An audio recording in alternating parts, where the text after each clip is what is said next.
Are you ready to confront the uncomfortable truth about human existence? We often look for answers to the questions that haunt us, seeking solace in the things we know, the beliefs we hold, or the distractions we surround ourselves with.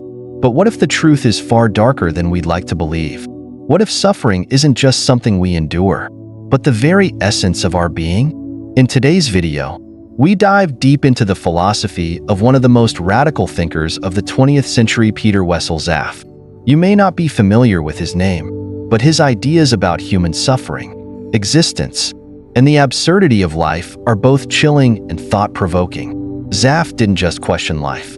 He rejected its meaning altogether and proposed a solution that challenges everything we think we know about the world. But here's the catch: his solution isn't comforting. In fact, it might make you question the very fabric of your reality.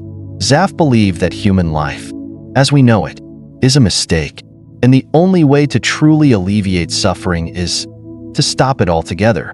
Before we dive into his unsettling views on human existence, I want to ask you something. What does suffering really mean to you? We're going to explore that question, and as we do, I want you to think about your own life. How do you cope with pain and hardship? And most importantly, do you believe life can ever have meaning? Or are we simply victims of an indifferent universe? If these questions intrigue you, stay with us, because this video will not only challenge your views on existence, but it will also take you on a philosophical journey through Zapf's radical perspective on life and suffering. If you're as curious as I am about these deep and complex topics, make sure you hit that like button, subscribe to the channel, and share this video with others who may need to hear this truth. And if you enjoy what you see, don't forget to show your support by sending a super thank you. It helps us create even more thought-provoking content. Let's begin the journey into the mind of Peter Wessel Zapffe and face the uncomfortable truths that lie within his radical philosophy. Peter Wessel Zaffe's philosophy stands out as a radical critique of human existence, a stark challenge to the optimism that pervades most philosophical and religious thought. In the face of suffering, which is often viewed as something to be overcome or alleviated, Zapffe asks a difficult question. What if suffering is not just a temporary affliction, but the very heart of what it means to be human? His work pushes the boundaries of existential philosophy, confronting us with the uncomfortable and unsettling truth that perhaps life itself is a tragic mistake, a mistake we are acutely aware of but powerless to change. Zapf's outlook can be described as deeply pessimistic, aligning him with thinkers like Arthur Schopenhauer, who also believe that human existence is fundamentally filled with suffering. However, Zapf's contribution lies in the radical clarity with which he articulates this condition. He suggests that suffering is not just an unfortunate byproduct of life, but an inescapable consequence of human consciousness. In other words, our awareness of our own existence, of our mortality, and of the inherent meaninglessness of life is the source of our suffering. What makes Zapf's philosophy so disturbing is that it removes all illusions about life's meaning and suggests that we must confront our existence without the comforts of hope or idealism. To understand Zapf's perspective fully, we must first grasp the central concept that runs throughout his work: the idea that human beings are a biological mistake. This is a bold claim, one that defies centuries of philosophical and religious thought, which have sought to justify human life and existence. Zapffe argues that human beings have developed an excessive awareness of their place in the universe, an awareness that creates a gulf between them and the natural world. While animals go about their lives with no knowledge of their mortality, humans are cursed with the knowledge of their inevitable death, the absurdity of their existence, and the meaninglessness of the universe. This awareness is what causes us pain. Zapffe believes that our consciousness is the source of our suffering, and he sees humanity as an evolutionary anomaly, a species that has developed too much awareness for its own good. Our heightened consciousness makes us aware of our fragility, and it is this awareness that breeds existential anxiety. We are not like other creatures that live instinctively, driven by the natural world's rhythms and demands. Instead, we are hyper-aware of our own consciousness, and this hyper-awareness causes us to constantly question the purpose and meaning of our lives. This questioning leads to existential despair because, according to Zapf, there is no inherent meaning to life. The universe is indifferent to us, and our existence is ultimately futile. One of the most radical aspects of Zapf's philosophy is his rejection of the comforting illusions that other thinkers offer to alleviate the burden of existence. For Zapf, the common strategies people use to cope with suffering, religion, love, work, art, are all forms of denial. These are ways of distracting ourselves from the pain of living, ways of creating meaning in a meaningless world. But for Zapf, these strategies are ultimately futile. They may offer temporary relief, but they cannot eliminate the fundamental truth that life is meaningless and suffering is inevitable. Zapf identifies 4 primary strategies that people use to cope with existential suffering. These strategies, though common and often seen as essential parts of the human experience, are ultimately ways of avoiding the uncomfortable truths of existence. The first strategy is isolation. This is the tendency to withdraw from the harsh realities of life, to avoid thinking about death, suffering, and the ultimate meaninglessness of existence. Zapf argues that we engage in mental isolation by pushing these uncomfortable thoughts to the back of our minds, pretending they don't exist. This is why many people avoid discussions about death or suffering, why we turn away from the dying, or why we shield children from the reality of life's fragility.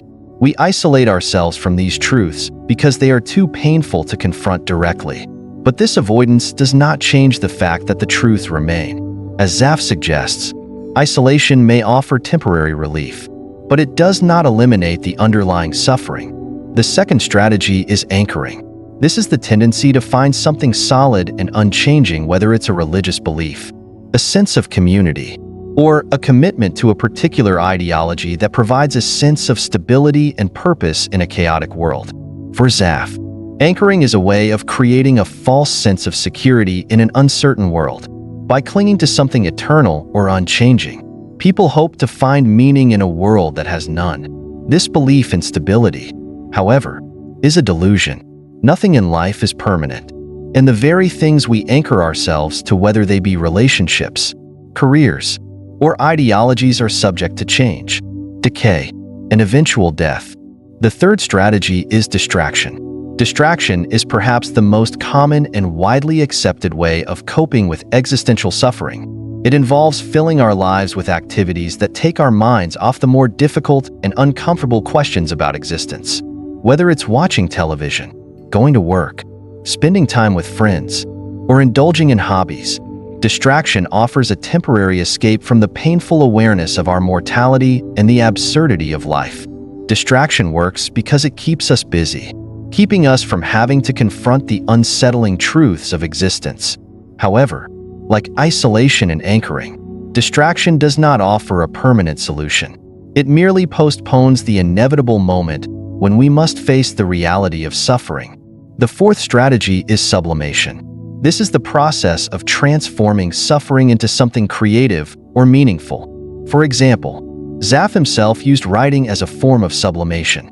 Rather than succumbing to despair, he channeled his awareness of the absurdity of life into philosophical writing. Sublimation allows individuals to take the pain of existence and turn it into something that can inspire others or provoke thought. While sublimation may offer a way of making suffering bearable, it does not eliminate suffering. It merely transforms it into something more manageable, something that can be discussed, examined, and reflected upon. Zapf's most radical and controversial solution to the problem of suffering is anti-natalism, the belief that the cessation of reproduction is the ultimate way to eliminate suffering. He argues that the only way to truly alleviate human suffering is to stop bringing new people into the world. If there are no more births, there will be no more suffering. This view is extreme, but it is consistent with Zapf's overall philosophy. If human life is fundamentally marked by suffering, then the best solution is to stop the cycle altogether. Zapf does not advocate for a violent or forced cessation of life, but rather a gradual, voluntary end to the human race. The concept of the last Messiah plays a key role in this philosophy.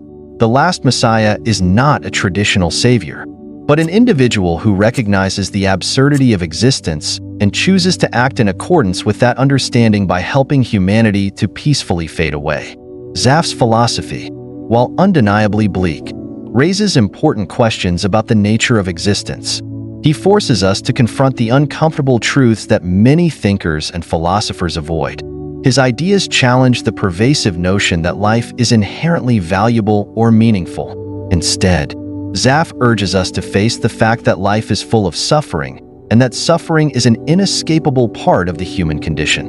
While his solution may seem extreme, it offers a unique lens through which to view human existence, one that is grounded in the brutal truth of life's meaninglessness. Ultimately, Zapf's philosophy is not about offering comfort or easy answers. It is about confronting the raw reality of existence without illusions. His work invites us to look at life not as a series of problems to be solved, but as a tragic journey to be endured. For some, this will be a sobering thought. For others, it may provide a sense of liberation, of freedom from the expectations and illusions that shape our lives. Regardless of where we stand, Zapf's philosophy forces us to think deeply about what it means to be human and how we should respond to the suffering that defines our existence. Zapf's philosophy is undeniably provocative and stark, challenging many long-held assumptions about the nature of human existence. Central to his thinking is the belief that human beings are an evolutionary mistake, a species that, unlike other creatures, has developed an awareness of its own fragility and mortality. This heightened consciousness, which many might see as a gift or a mark of our intellectual superiority, Zapf views as a curse. It is this awareness, in his view, that fundamentally separates humans from the rest of the animal kingdom and leads to an existence burdened with suffering. In the animal world, creatures live by instinct, acting according to nature's rhythms and biological imperatives without awareness of the inevitable end awaiting them. A deer, for example, lives with the awareness of immediate danger, the need to eat, or to reproduce, but it does not spend time contemplating its place in the universe or the finality of its own death. The animal's world is driven by the present, guided by instinct and necessity, and though it may face hardships and danger, it does so with no awareness of the larger existential questions that plague human beings. Human beings, on the other hand, possess a heightened self-awareness that makes us acutely conscious of our own mortality. Unlike the deer, we know we will die. We experience the slow, creeping dread of our own finitude, the thought that we are part of an impermanent world, and that all we know and love is ultimately subject to decay. It is this awareness, Zapf argues, that makes human existence unbearable. It's a cruel irony. We are aware that life is precious because we know it is fleeting, but this very awareness creates suffering. The same mind that gives us the capacity for joy and beauty also has the ability to recognize the meaninglessness of life and the inevitability of death. Zapf's idea of the human condition rests heavily on the concept that we are, in fact, an evolutionary anomaly. The human mind, with its vast intellectual capabilities, has evolved beyond what is necessary for mere survival. Our awareness is so profound that we cannot help but reflect on our existence, our suffering, and the eventual end that awaits us all. This evolutionary leap, which might seem like an advancement in our ability to adapt, is in fact the very thing that makes life so burdensome. Humans are not like other animals who live by instinct and survive in the present moment. We are burdened with an excess of consciousness, a mental and emotional weight that other creatures do not carry. The excessive awareness that Zapf speaks of is what he believes creates the fundamental suffering of human existence. It leads us to question the meaning of life, to wonder why we are here, and to grapple with the fact that no answer is forthcoming. It also drives us to constantly confront our own mortality. While many animals may face pain or death without understanding or anticipating it, humans have the unique ability to be aware of both. This constant confrontation with our own impermanence, combined with the inability to find any meaningful answers to the existential questions that plague us, forms the core of the suffering that Zapf sees as an inherent part of the human condition. One of the most disturbing aspects of Zapf's philosophy is his critique of society's attempts to find solace in illusions. Human beings, in their desperate bid to cope with the unbearable weight of awareness, create fictions and distractions. These distractions, whether they take the form of religion, societal norms, love, or cultural ideologies serve as mechanisms to shield us from the terrifying truths about life. For Zapf, these attempts at finding meaning or comfort are ultimately futile because they are rooted in illusions. They are ways of creating a false sense of purpose or stability in a world that has no inherent meaning. Religion, for example, is one of the most powerful and enduring forms of illusion. Across cultures, religious beliefs provide a framework for understanding the world, for making sense of suffering, and for offering hope in the face of death. Many people find comfort in the idea of an afterlife, in the belief that their suffering has a higher purpose, or that they are part of a divine plan. However, Zapf argues that these religious beliefs are ultimately a form of denial. They offer us an escape from the uncomfortable reality that life is transient and that death is inevitable. While religion may provide temporary solace, it cannot change the underlying fact that existence is meaningless. It is a comforting fiction, a way of avoiding the harsh truths that lie at the heart of human experience.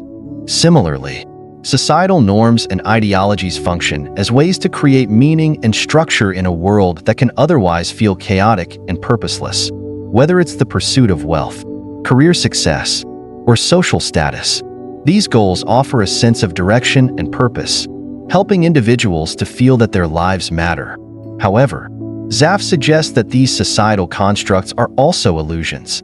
They are temporary and fragile, and they cannot provide lasting relief from the existential suffering that defines human life. Like religion, they offer the illusion of stability and meaning in a world that is ultimately indifferent to human existence. Another common illusion is love. While love is one of the most cherished human experiences, Zapf argues that even love can be seen as a form of distraction from the true nature of existence. People often turn to love to find purpose and connection, to fill the emptiness that comes from facing the absurdity of life. However, love, like everything else, is impermanent. Relationships end, people die, and the feeling of love fades with time. The very fact that love is fleeting and transient makes it, in Zapf's view, just another illusion, a temporary refuge from the stark realities of life. In fact, Zapf's critique of these illusions is not limited to societal constructs and religious beliefs. He extends his critique to all aspects of human culture and intellectual life, even art and philosophy, which are often seen as the highest forms of human achievement, can be viewed as ways of avoiding the painful truths about existence. Art, literature, and philosophy allow people to give shape to their suffering, to explore and express their pain in ways that make it seem more meaningful or manageable. But in the end, Zapf argues, these are just distractions. Art may help us make sense of suffering, but it cannot eliminate it. It may allow us to understand our pain, but it cannot take it away. Ultimately, Zapf's critique of human existence is based on the idea that suffering is inescapable and that all human efforts to alleviate it are doomed to failure. This bleak outlook leads him to suggest that the only way to truly end human suffering is to eliminate human life altogether. He posits the radical solution of anti-natalism, a philosophy that advocates for the gradual cessation of reproduction. If no one is born, then no one will suffer. In this sense, Zapf proposes that the solution to human suffering is not to find ways to endure or mitigate it, but to eliminate the possibility of suffering altogether by ceasing to bring new life into the world. While Zapf's anti-natalism is an extreme and controversial solution, it is consistent with the rest of his philosophy. If suffering is inherent to human existence and all attempts to alleviate it are ultimately futile, then it follows that the only way to prevent suffering is to prevent the conditions that allow for it.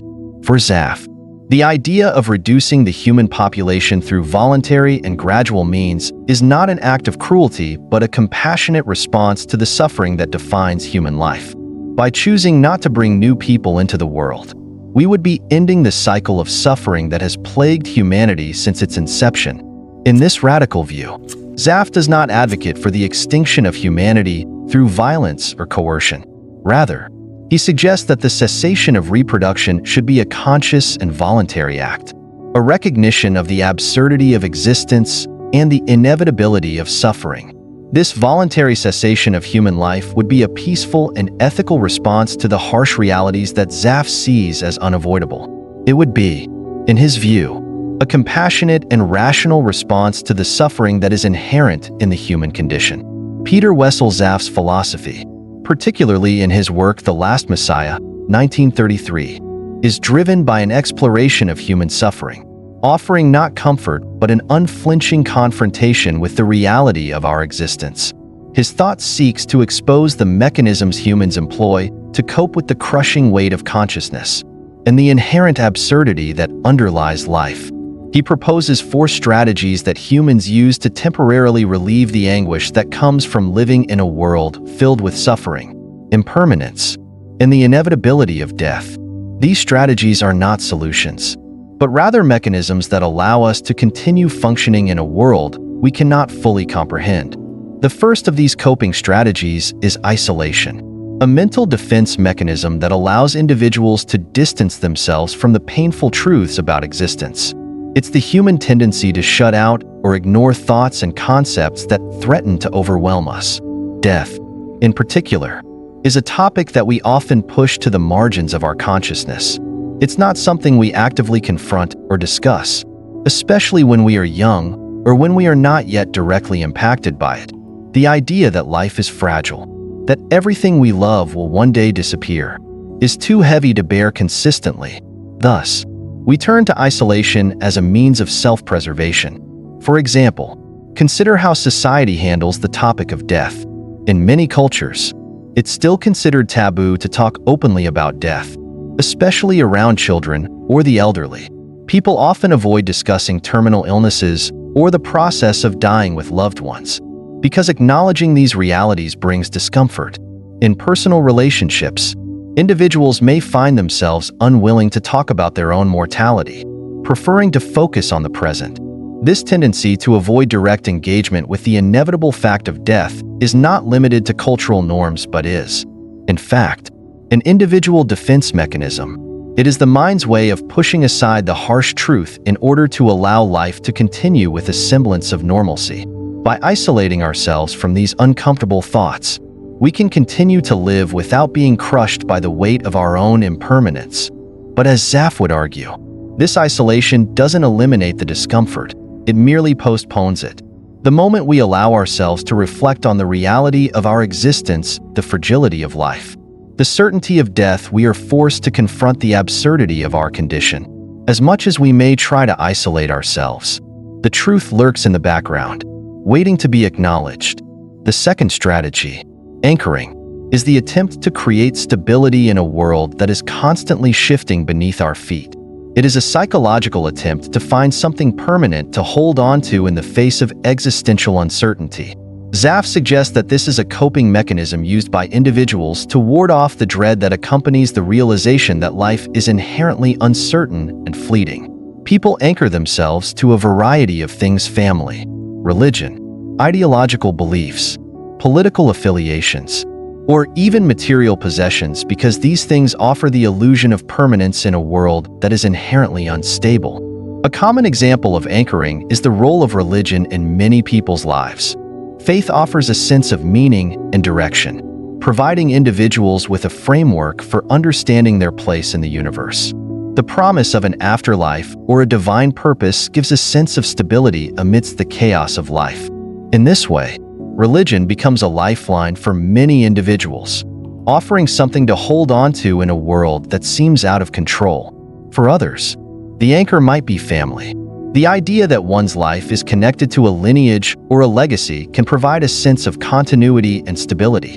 In the face of personal suffering, the belief that one is part of something larger, be it a family, community, or nation, can provide a sense of solace. However, Zapf would contend that while anchoring provides temporary relief, it cannot erase the fundamental truth that life is uncertain and that death is inevitable. Even the most steadfast belief systems are built on constructs that are, in the end, impermanent. Families grow apart, nations rise and fall, and religious beliefs are subject to change over time. The anchor we cling to may offer us stability for a time, but it cannot provide a permanent solution to the existential questions that haunt us.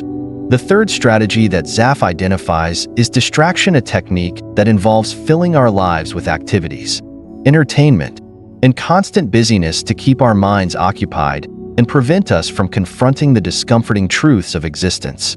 The human mind, rather than sitting with the anguish of life, is driven to escape through distractions, whether it's work, social media, television, or hobbies. These activities serve as a way to avoid facing the reality of our situation. In today's digital age, the temptation of distraction is stronger than ever. Social media platforms, streaming services, video games, and endless notifications all serve as tools for avoiding the deep, often uncomfortable reflections about life.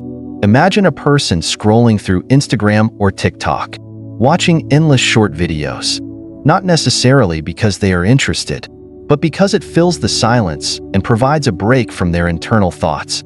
In the workplace, people often stay busy, pushing through long hours and taking on extra tasks to avoid the inevitable feelings of emptiness or dissatisfaction that might arise when they stop to reflect on their lives. Yet, distraction only provides a temporary reprieve. It is a tactic to avoid the deeper questions that arise when we confront our mortality and the absurdity of existence. It works because it keeps the mind busy with fleeting pleasures or tasks. But once the distractions are removed, the underlying anguish remains. The weight of existence is not lifted by the distractions. It is only masked. And the moment we stop to rest, the uncomfortable questions resurface. The final strategy is sublimation, the transformation of suffering into something creative or meaningful. Zapf sees this as the process by which pain is channeled into artistic or intellectual pursuits. Instead of letting the suffering of existence break us down, we create something out of it, something that can be shared with others. Sublimation doesn't remove the pain. It redirects it into a form that can be expressed, understood, or appreciated. For Zapf, his writing was an example of sublimation. His works, which laid bare the existential anguish of life, were his way of confronting the absurdity of existence while also creating something that would engage others in that very reflection. A poignant example of sublimation can be found in the world of literature and art. Artists like Van Gogh or writers like Franz Kafka are often cited as figures who transformed their own personal suffering into works that have had profound effects on others. Van Gogh's paintings, filled with swirling color and intense emotion, are the product of his own inner torment. Yet they have inspired millions and become symbols of human resilience in the face of suffering. Kafka's novels, particularly The Trial, explore the absurdity and alienation of modern life, capturing the struggle of individuals against forces they cannot control.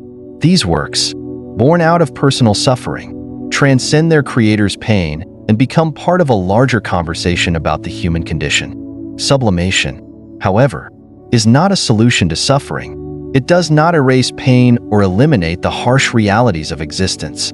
It simply gives pain a form, a channel through which it can be expressed. It transforms suffering into something that might have value or meaning, not because it eliminates the pain, but because it offers an opportunity for others to witness and reflect on that pain. In conclusion, the four strategies identified by Zapf, isolation, anchoring, distraction, and sublimation, are not solutions to human suffering but temporary mechanisms that allow us to navigate a world filled with existential uncertainty. Each of these strategies serves as a way for humans to avoid confronting the most difficult truths of existence. But none of them can provide permanent relief from the inherent anguish that comes with being aware of our mortality. Despite the temporary relief they may offer, Zapf argues that the core of human suffering remains unaddressed, and these strategies only serve to delay the inevitable confrontation with the absurdity of life. The fundamental question, according to Zapf, is not how to alleviate suffering, but how to live with it, how to come to terms with the fact that life, in its most honest form, is absurd and filled with pain. Peter Wessel Zapf's philosophy, with its stark realism and radical conclusions, leads to what many would consider his most controversial and extreme solution to the problem of human suffering: anti-natalism. This concept, which advocates for the gradual cessation of human reproduction, is the culmination of his broader philosophical project that seeks to confront the unbearable weight of existence head-on. Zapf's anti-natalism is not an argument for the violent extinction of humanity, nor does it advocate for coercion or forced extinction. Instead, it is a quiet, rational proposition that humans stop reproducing, allowing the human race to peacefully fade away. For Zapf, this was the ultimate solution to the pervasive problem of suffering that defines human life. At the core of Zapf's anti-natalism is the belief that the act of bringing new life into a world filled with inevitable suffering is an ethical mistake. Since, in his view, suffering is an intrinsic part of existence, and since human consciousness heightens our awareness of this suffering to an unbearable degree, it is only logical that the cessation of human life would eliminate suffering in the future. The pain of existence, then, could be ended by preventing future generations from experiencing it at all. Zapf's argument is rooted in a belief that life is not only a struggle but an absurd one. The universe is indifferent to human existence, and human life itself is an error in the evolutionary process, one in which we became acutely aware of our fragile, temporary nature. Unlike animals that live largely within the present moment, humans have developed a profound sense of self-awareness, which makes the inevitable realities of death and suffering all the more agonizing. The very capacity for thought that has allowed humans to rise to the top of the evolutionary ladder is also the source of our existential anguish. This heightened awareness of our own mortality and the meaninglessness of life, according to Zapf, is something we cannot escape. His solution to this overwhelming dilemma is not to find some kind of meaning or solace in suffering, as many philosophers and religions attempt to do, but to accept suffering as an inescapable truth and choose, as a species, to cease reproducing, thereby preventing future generations from enduring it.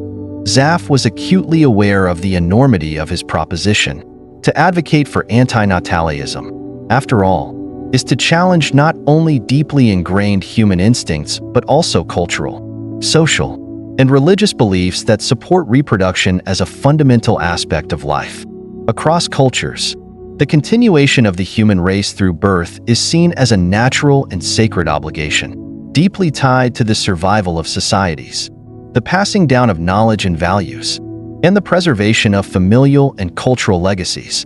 Yet, Zapf argues that these human impulses, the instinct to reproduce and the desire to create legacies, are precisely the things that perpetuate suffering. He sees reproduction as a cycle that endlessly condemns new generations to the same inevitable fate, a life filled with suffering, death, and the burden of awareness. To illustrate this, consider how people often have children with the best of intentions, hoping to pass on knowledge, love, or traditions, or to give their offspring the chance for a better life. Parents often see their children as the future, a continuation of their dreams and aspirations. Yet, as Zapf would point out, this well-meaning impulse ignores the fact that the very nature of existence is cruel. Life, at its core, is a struggle for survival, marked by pain, uncertainty, and eventual death. By bringing new life into this world, parents are, whether consciously or unconsciously, subjecting their children to this struggle. They are passing down the burden of consciousness and the inevitable suffering that comes with it. In Zapf's view, this cycle of reproduction is not only futile but morally questionable. If the act of reproducing inevitably leads to suffering, then, from a logical perspective, it is unethical to perpetuate this cycle. The suffering caused by existence cannot be justified by the potential for happiness or meaning, because, as Zapf contends, the very search for meaning is a futile endeavor. Life, for him, is not a journey of fulfillment or enlightenment, but an absurd existence that is painful by its very nature. Take, for example, the societal emphasis placed on having children. In many cultures, having children is seen as one of life's primary purposes, often intertwined with a sense of duty to future generations. It is also considered a natural step in the human life cycle. Yet, Zapf would argue that this societal pressure to reproduce ignores the harsh realities of existence and the suffering that inevitably comes with it. The idea that bringing new life into the world is inherently good or noble becomes problematic when one acknowledges the suffering that every new life must endure. One could argue that this view is deeply unsettling and runs counter to the natural human instinct to cherish life and the future. However, Zapf's anti-natalism, while extreme, is built on a deeply pessimistic but logical foundation. He believes that suffering is inherent in existence, and that the only way to truly alleviate suffering is to stop the cycle of birth altogether. If no one is born, no one suffers. It's a harsh and radical proposition, but it is one that stands as a critique of the human tendency to perpetuate life, despite the suffering it entails. Furthermore, Zapf's anti-natalism isn't necessarily about condemning the act of having children as immoral on an individual level. Rather, it's a broader philosophical critique of the human project of reproduction as a whole. He believes that society's insistence on perpetuating human life, generation after generation, leads to a continual escalation of suffering. In this sense, his philosophy echoes the sentiments of other existential thinkers like Schopenhauer, who also believe that life is marked by endless suffering, and the best way to escape it was through resignation, ceasing to perpetuate the cycle of existence. It's important to note that Zapf's anti-natalism does not imply that life is entirely devoid of value. He acknowledges that human existence can be beautiful, profound, and meaningful in moments through art, love, and personal experiences, but these moments are fleeting and come at the cost of suffering. His solution, then, is not to deny the worth of individual lives, but to suggest that the broader project of human existence through reproduction and the continuation of human civilization ultimately perpetuates a cycle of unnecessary suffering. By not bringing new lives into the world, humanity would stop inflicting this burden upon future generations, allowing the human race to slowly fade away in peace, without further suffering. Zapf's philosophy challenges the most fundamental assumptions about the human condition. It forces us to question the value we place on life and reproduction and to confront the possibility that life, for all its beauty and complexity, may ultimately be a mistake. This may seem like a bleak and cynical view of the world, but it is also a profoundly honest one. Zapf does not seek to comfort or offer easy answers. Instead, he invites us to confront the uncomfortable truths of existence, to face the absurdity of life head-on, and to make a conscious decision about how we wish to deal with it. For him, the ultimate act of wisdom may not be to find meaning in life, but to acknowledge its inherent meaninglessness and choose, with dignity, to cease the cycle of suffering. While this view is extreme and unsettling, it offers a radical critique of our assumptions about life and death. It forces us to consider whether the continuation of life is truly a blessing or whether it is, in fact, a curse that we have perpetuated through our instinct to reproduce. Zapf's anti-natalism is a call for reflection on the nature of existence and the human tendency to perpetuate life in the face of suffering. It is a difficult and controversial philosophy, but it is one that invites us to examine the very foundation of our beliefs about life, suffering, and the future. In doing so, Zapf forces us to confront the uncomfortable reality of our existence not as a tragedy to be mourned, but as a problem to be solved. Peter Wessel Zapf's philosophical legacy stands as one of the most controversial and unsettling critiques of human existence. His work delves into the heart of suffering, not as an incidental part of life, but as its very essence.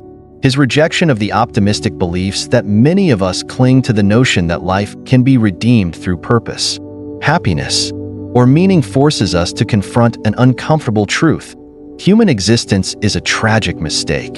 For Zapf, the act of being human is defined by a profound dissonance between our heightened awareness of existence and the cruelty of that existence itself. He does not offer any comfort in the face of this realization, but rather urges us to accept it and ask ourselves whether we can ever truly escape the endless cycle of suffering. Zapf's critique of the human condition, as detailed in works like The Last Messiah, presents an existential argument that is as bleak as it is compelling. His philosophy is grounded in the premise that humans are an evolutionary error, an unfortunate anomaly in nature, while other species live mostly in the present, free from self-awareness. Humans are burdened with consciousness that forces us to grapple with the inevitability of suffering and death. This consciousness, which allows us to understand the world around us in complex and profound ways, is at once a gift and a curse. It is this awareness that renders human life unbearable. According to Zapf, unlike other animals, who may live a life driven by instinct and free from existential anguish, humans are condemned to a life of reflection and awareness, both of which heighten the pain we experience. Zapf's radical diagnosis of human existence challenges the foundations of philosophy and psychology. His rejection of the search for meaning in life is in stark contrast to the existential optimism of thinkers like Jean-Paul Sartre or Viktor Frankl, who proposed that life's meaning could be found in personal freedom or in the search for purpose, even in the midst of suffering. In Zapf's view, no amount of striving for meaning can overcome the basic absurdity of life.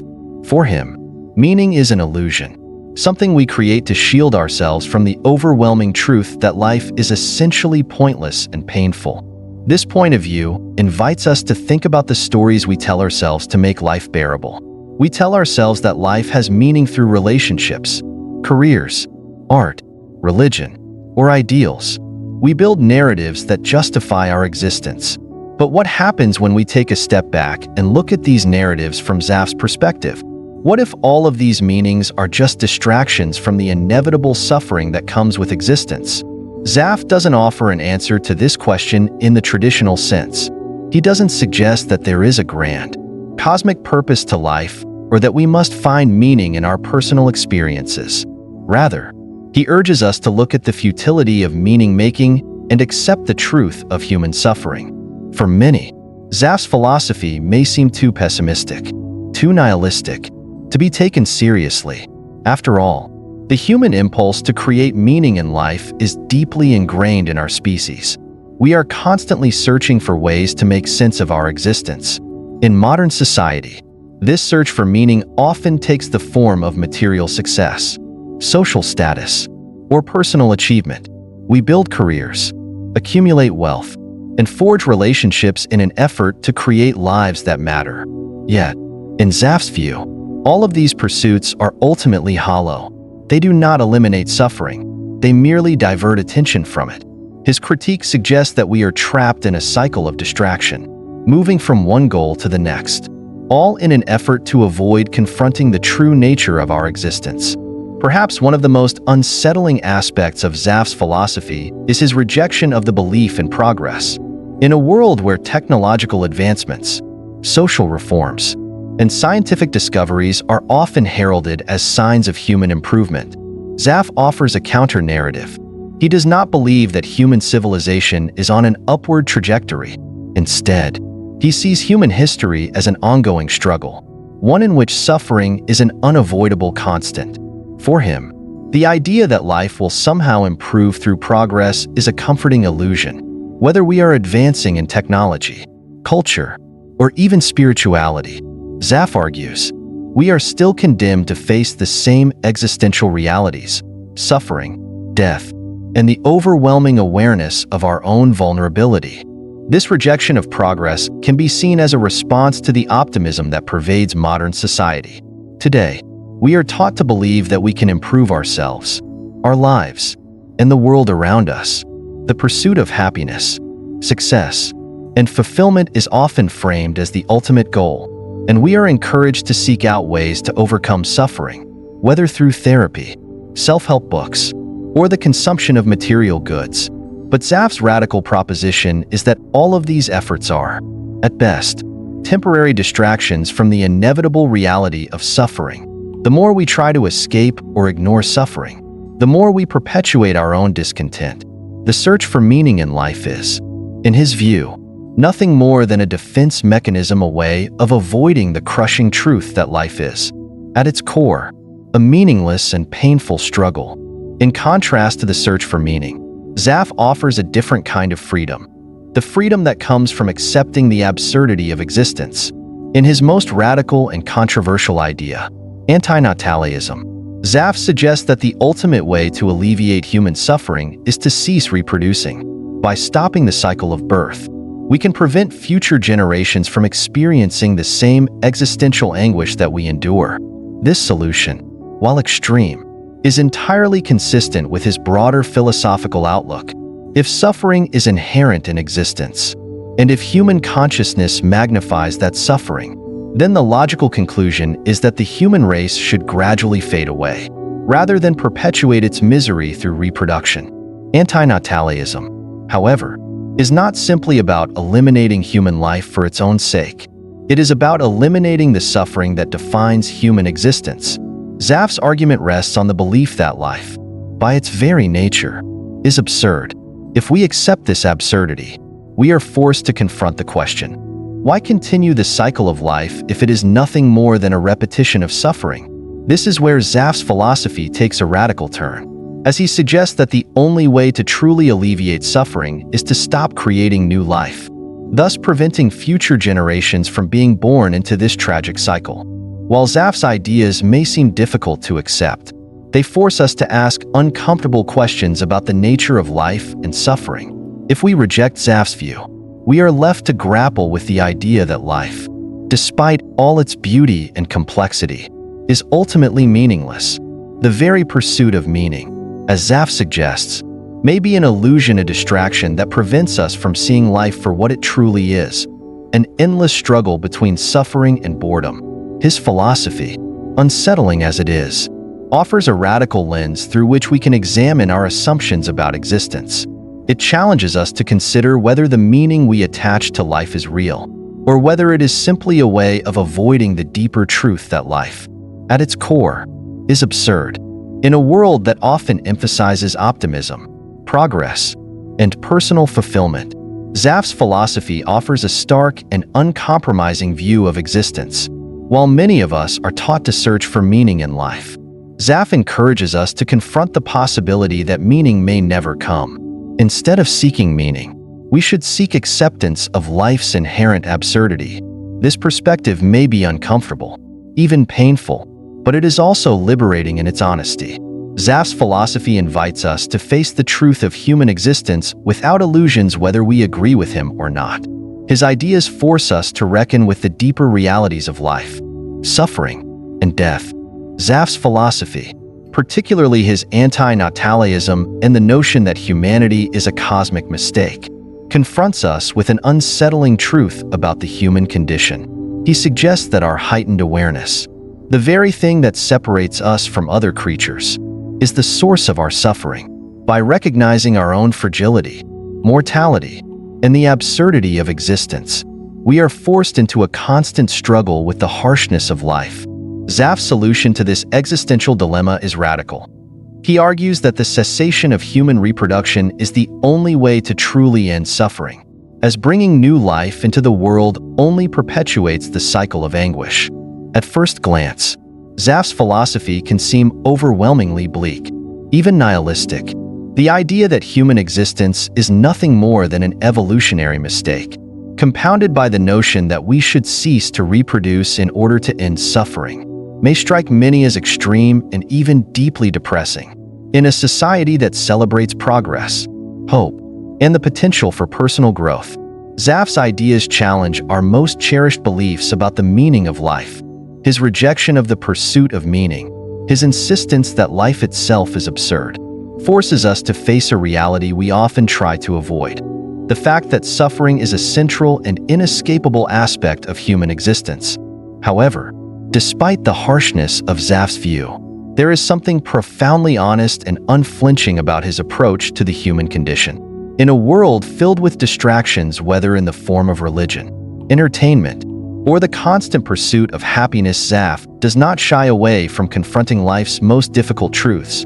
Rather than offering comforting fictions or empty reassurances, he compels us to look at life as it truly is: a series of moments in which suffering and joy coexist, but with no ultimate meaning or purpose.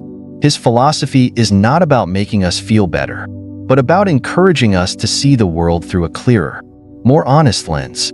In many ways, Zapf's ideas resonate with a deep-seated human desire to confront reality without the rose-colored glasses that society often forces upon us. We live in a world where happiness is marketed as an achievable goal, where success is measured by wealth and status, and where the pursuit of personal fulfillment is seen as the ultimate purpose of life.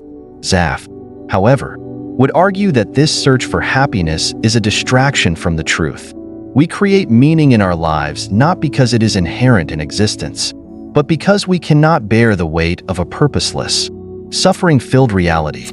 We engage in relationships, build careers, pursue passions, and make plans for the future in an effort to stave off the gnawing awareness of our own mortality. But what if, as Zapf suggests, all of these efforts are simply temporary reliefs, not solutions? What if the very act of seeking meaning only perpetuates our suffering, because it keeps us from confronting the truth of life's inherent absurdity?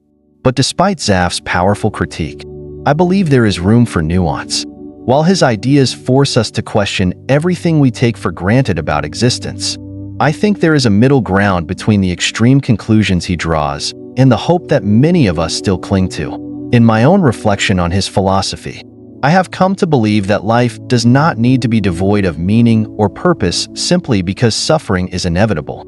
The presence of suffering does not necessarily negate the possibility of finding richness in life. Life, in all its complexity, can still be filled with moments of connection, growth, and love, even if these moments exist within the framework of an absurd and transient existence. Perhaps it's not about avoiding suffering, but about how we choose to engage with it. Suffering is a universal experience, one that every human must face in some form. But how we respond to suffering is where we have agency. We may not be able to eliminate suffering from our lives, but we can choose how we navigate it. For example, the experience of grief is a painful and unavoidable part of life, but it is also an opportunity for growth. Losing a loved one can shatter our world, leaving us with a profound sense of loss and helplessness. However, it can also open the door to deeper understanding, empathy, and connection with others who have experienced similar pain. Through suffering, we can develop resilience, wisdom, and an appreciation for the fleeting beauty of life. This is not to say that Zapf's philosophy is without merit.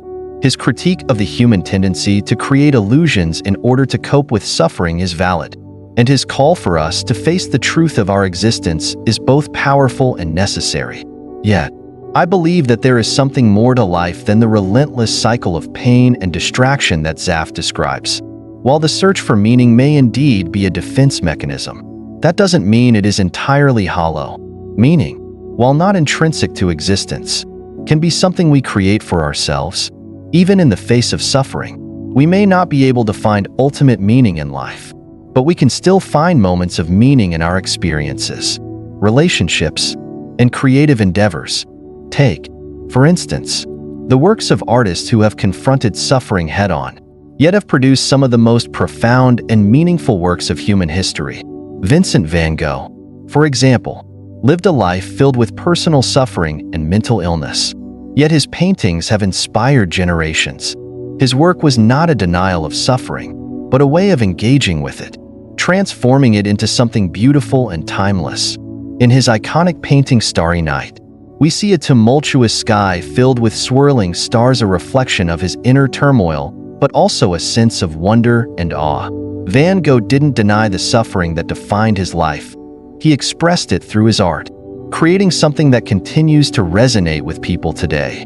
Similarly, in the realm of literature, we find authors who have faced great personal pain but have produced works that speak to the human condition. The writings of Franz Kafka, for example, capture the absurdity and isolation of life, yet they also offer profound insights into the nature of existence.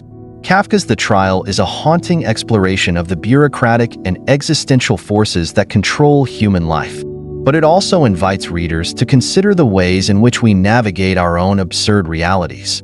Kafka's works are a testament to the power of the human spirit to find meaning, even in the most oppressive and painful circumstances. These examples remind us that while suffering is indeed a central part of the human experience, it is not the only part. There is also the possibility of transformation, of taking our pain and using it to create something meaningful. This is not a denial of Zapf's critique, but rather an acknowledgement that, while life may be absurd and suffering may be inevitable, we still have the capacity to choose how we engage with it. In that sense, meaning is not something we find, but something we create through our actions. our relationships, and our ability to transform our experiences into something that speaks to the deeper truths of existence.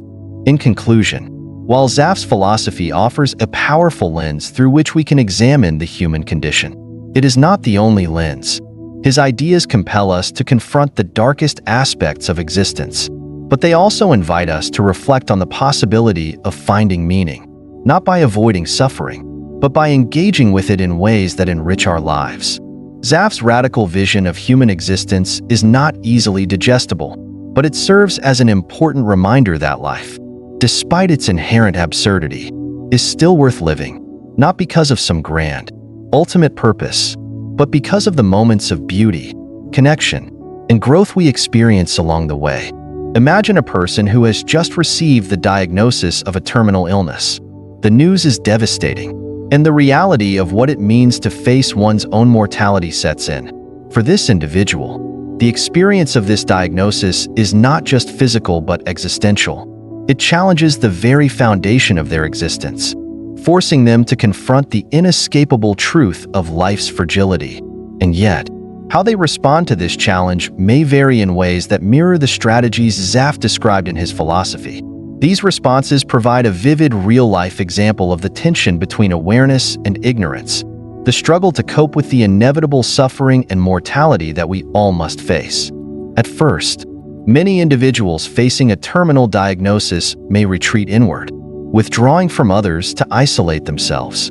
Isolation is a powerful mechanism of defense, one that allows the individual to avoid confronting the painful truths of death and suffering head-on. By choosing isolation, they can prevent the flood of existential anxiety from overwhelming them. Isolation, in this case, is not merely a physical withdrawal, it's a mental and emotional barricade. The person may choose to avoid discussions about their illness with friends and family, steering clear of anything that might force them to acknowledge the approaching end.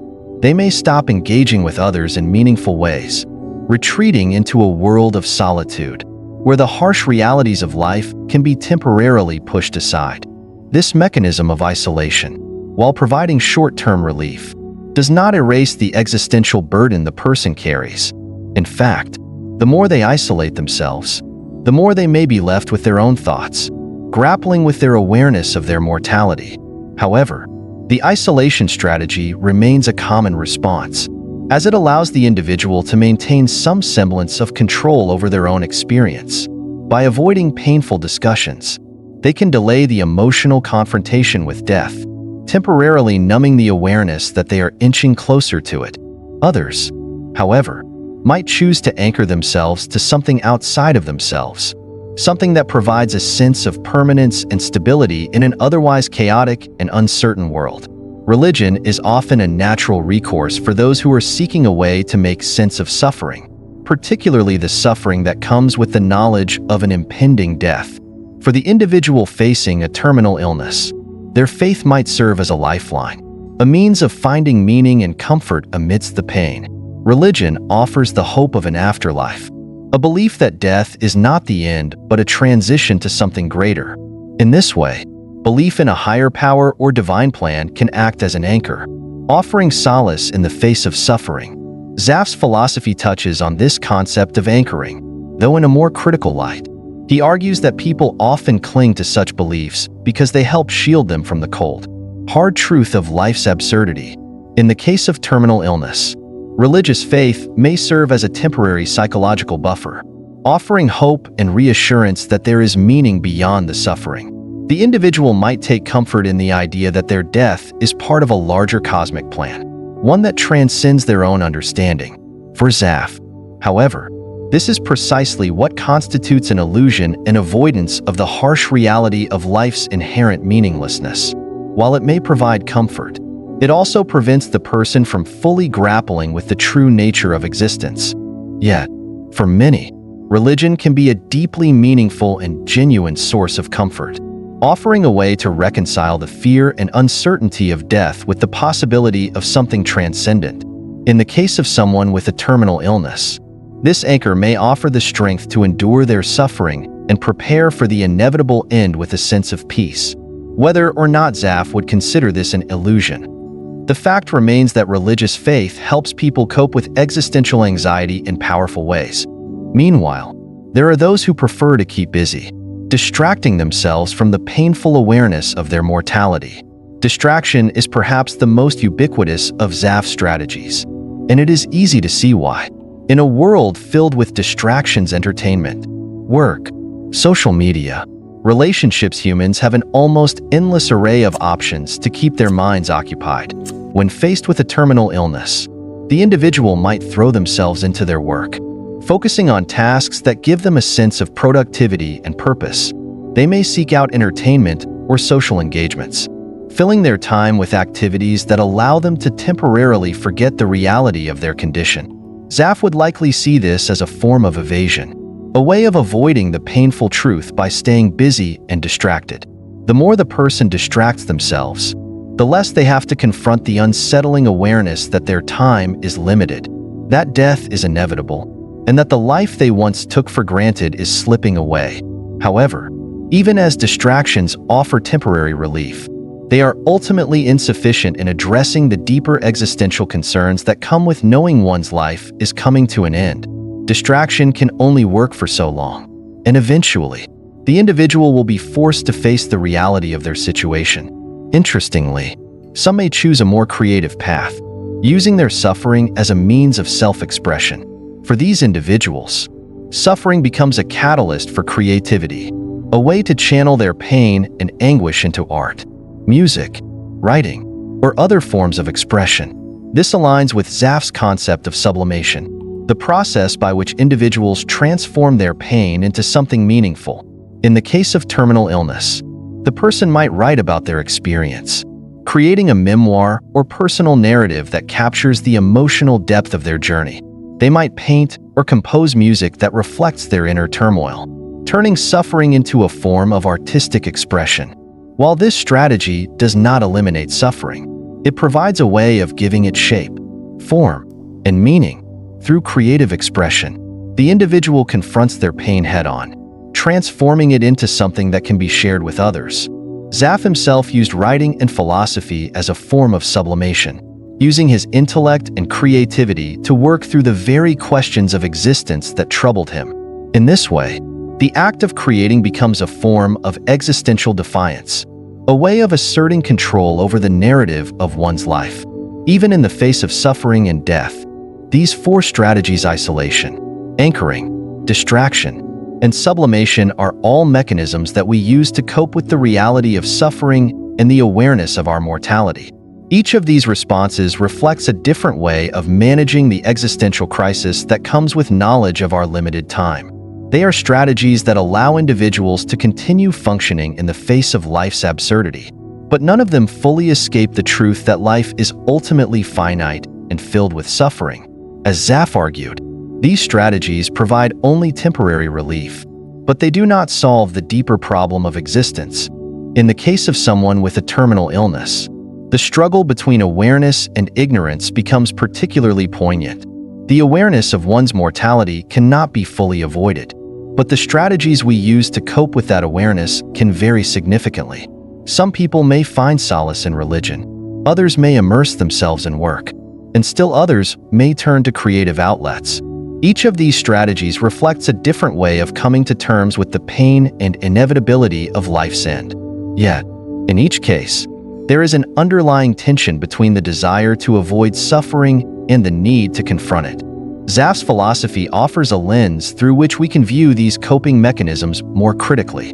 His emphasis on the absurdity of existence and the need to confront life's inherent meaninglessness challenges us to reconsider the ways in which we seek to avoid or mitigate suffering.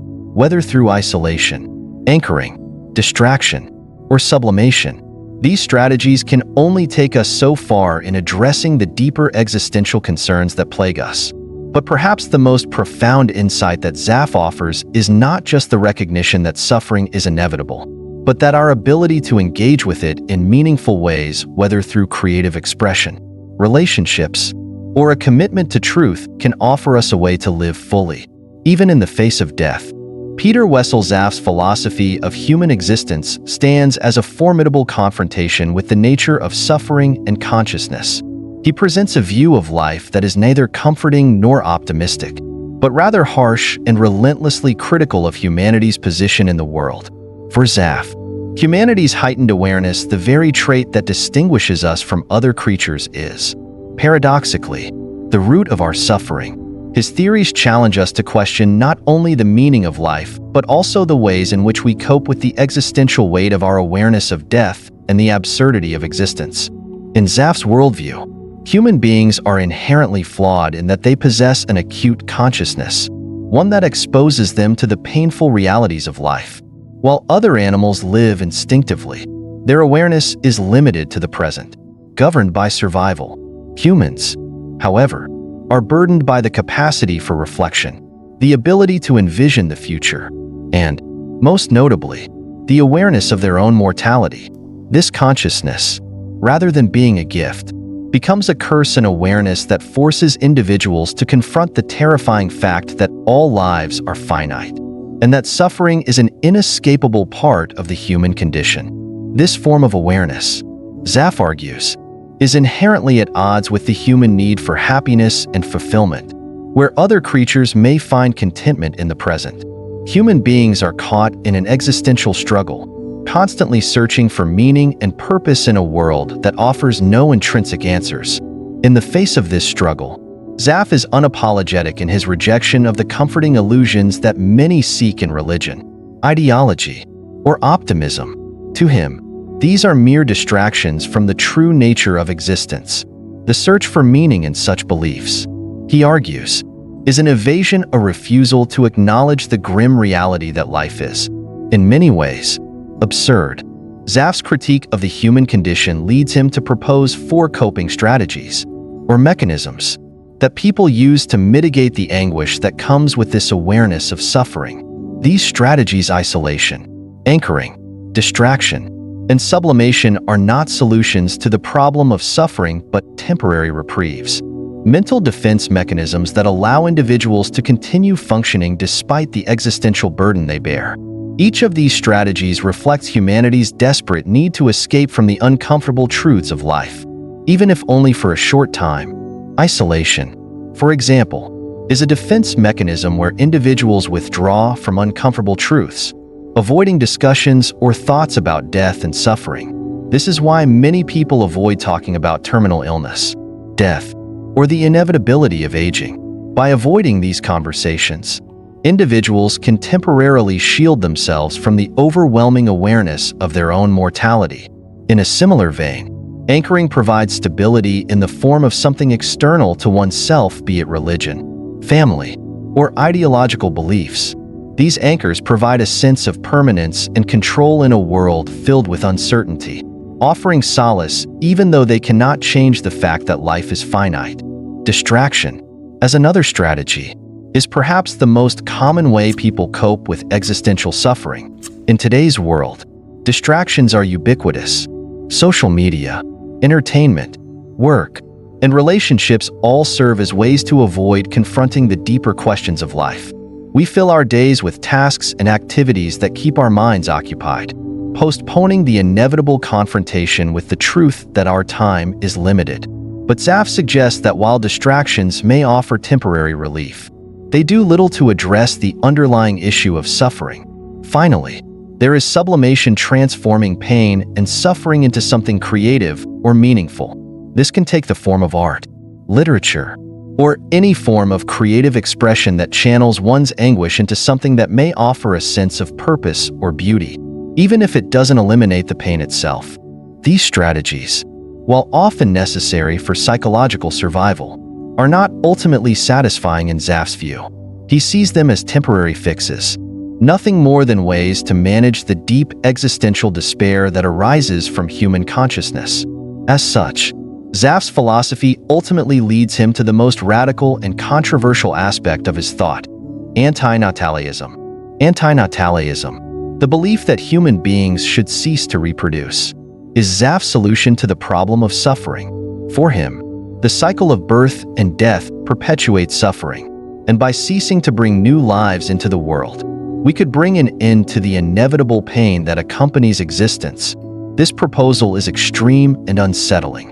as it challenges one of the most fundamental human impulses, the desire to procreate and pass on life. But for Zapf, it is the only rational response to the absurdity of existence. If no one is born, no one suffers. The end of reproduction, then, is seen as a way to end the cycle of human suffering, a way to escape from the perpetual anguish that comes with awareness. Of course, Zapf's anti-natalism is not a call for violent or coercive measures. Rather, it is a peaceful and voluntary decision to stop having children. In this way, Zapf imagines a world where humanity could gradually fade into non-existence, where future generations would not have to endure the suffering that comes with the awareness of death and the meaninglessness of existence. While this proposal may seem extreme or even nihilistic, it is consistent with his overall view of life as a tragic struggle. For Zapf, the key is to accept the harsh reality of existence, to stop pretending that there is any inherent meaning to life, and to recognize that suffering is an inescapable part of the human experience. It is important to note, however, that Zapf's philosophy does not offer a one-size-fits-all solution to the human condition. It is a challenge, a provocation to rethink our assumptions about life, suffering, and meaning. His critique of human existence invites us to question the basis of our beliefs, to strip away the illusions we hold dear, and to face the reality of life without the comforting veil of hope or optimism. Yet, at the same time, it also challenges us to ask deeper questions about how we might live meaningfully in a world that offers no inherent meaning. While Zapf's philosophy may not be for everyone, it undeniably forces us to confront the fundamental questions of existence. If we accept his premise that life is a tragic, absurd struggle, then the next question is, how should we live? Can we live a meaningful life, even without the assurance of an overarching purpose or cosmic plan? While Zapf's conclusions may seem bleak, they also open up a space for reflection, for grappling with the complexities of the human condition in a world that is indifferent to our suffering. Ultimately, Zapf's philosophy calls for a conscious engagement with life. It urges us to live with awareness, not in the sense of avoiding suffering, but in accepting it, confronting it, and choosing how we respond to it. In a world that may offer no inherent meaning, we still possess the power to create meaning in how we live and how we face the suffering that comes with existence.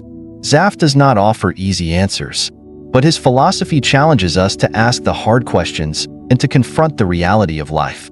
As painful and uncomfortable as it may be, what if the life you're living is nothing more than an illusion? As we've seen, Peter Wessel Zapffe didn't shy away from confronting the most uncomfortable aspects of human existence. His radical view of suffering and the absurdity of life challenges us to rethink everything we've been told about meaning, purpose, and the very essence of being human. He didn't offer comforting solutions or easy answers.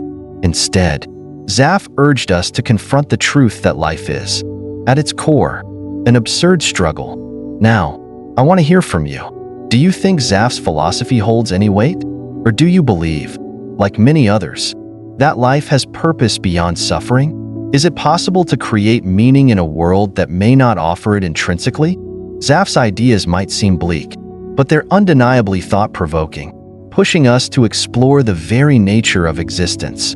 His philosophy invites us to think deeply about the world, suffering, and how we can engage with life in a meaningful way despite the overwhelming chaos that surrounds us. As we wrap up, remember that these aren't just abstract concepts.